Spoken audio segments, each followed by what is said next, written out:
শিৱসাগৰত অষ্টম আন্তঃৰাষ্ট্ৰীয় দুৰ্নীতি বিৰোধী দিৱস পালন কৰা হৈছে। অনুষ্ঠানত দুৰ্নীতি বিৰোধী যুৱশক্তি অসমৰ বঁটাসমূহ প্ৰদান কৰা হয়।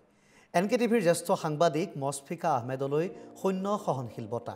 সোমবাৰে শিৱসাগৰৰ যুৱদল প্ৰেক্ষাগৃহত প্ৰদান কৰা হয় উক্ত বঁটা। বঁটা প্ৰাপকসকলে ধন্যবাদ জ্ঞাপন কৰে উদ্যোক্তাসকলক। অনুষ্ঠানত চিত্ৰাংকন, দিহানাম প্ৰতিযোগিতা আদিৰো আয়োজন কৰা হয়। লগতে আয়োজন কৰা হয় অনলাইন ৰচনা প্ৰতিযোগিতাও। নৱপ্ৰজন্মৰ উৎকৰ্ষ সাধন আৰু উৎসাহ প্ৰদানৰ হকে এই অনুষ্ঠানে পূৰ্বতে অনুষ্ঠিত কৰি আহিছে বহুখিনি কাৰ্যসূচী।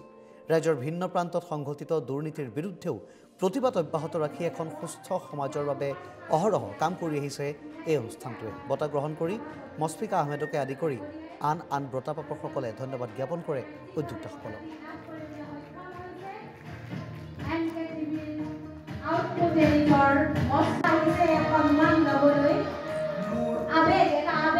নিজৰ ঠাইখনত এটা সন্মান এই আবেগৰ বাবে মছফিকাই গৌৰৱ যে আহোমৰ সাৰ অভিয়াসীৰক বিধাই দিছে আমাৰ সভাপতি ৰাকেশ গগৈ ডাঙৰীয়াই আৰু তেওঁলোকে কেন্দ্ৰীয়ভাৱে ৰাজ্যিকভাৱে বঁটাটি লাভ কৰিবলৈ সক্ষম হৈছে।